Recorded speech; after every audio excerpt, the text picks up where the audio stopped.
ആളിക്കത്തുന്ന തീയണയ്ക്കാൻ ഒരു മഴയ്ക്ക് സാധിക്കും.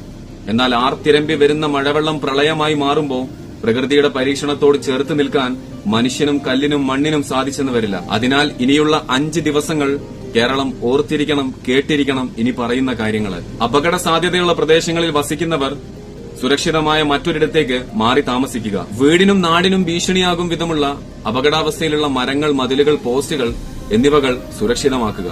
ജലാശയങ്ങളോട് ചേർന്ന് കിടക്കുന്ന പാതകളിലൂടെയുള്ള യാത്രകൾ ജാഗ്രത പാലിച്ചുകൊണ്ടായിരിക്കുക. മലയോര പ്രദേശങ്ങളിലേക്കുള്ള രാത്രി സഞ്ചാരം പൂർണ്ണമായും ഒഴിവാക്കുക. ദുരന്തത്തിനിരയായ പ്രദേശങ്ങളിലേക്ക് രക്ഷാപ്രവർത്തനത്തിനല്ലാതെ സന്ദർശനത്തിനായുള്ള യാത്രകളും നിങ്ങൾ ഒഴിവാക്കുക. അത് രക്ഷാപ്രവർത്തനത്തെയും പ്രവർത്തകർക്കും ബുദ്ധിമുട്ടുണ്ടാക്കിയേക്കാം. ദുരന്തത്തിൽ ജീവൻ പൊലിഞ്ഞുപോയ സഹോദരങ്ങൾക്ക് വേണ്ടിയും അവരുടെ കുടുംബത്തിനു വേണ്ടിയും രക്ഷാപ്രവർത്തനത്തിൽ ഏർപ്പെട്ടുകൊണ്ടിരിക്കുന്നവർക്കും വേണ്ടിയും നമുക്ക് പ്രാർത്ഥിക്കാം.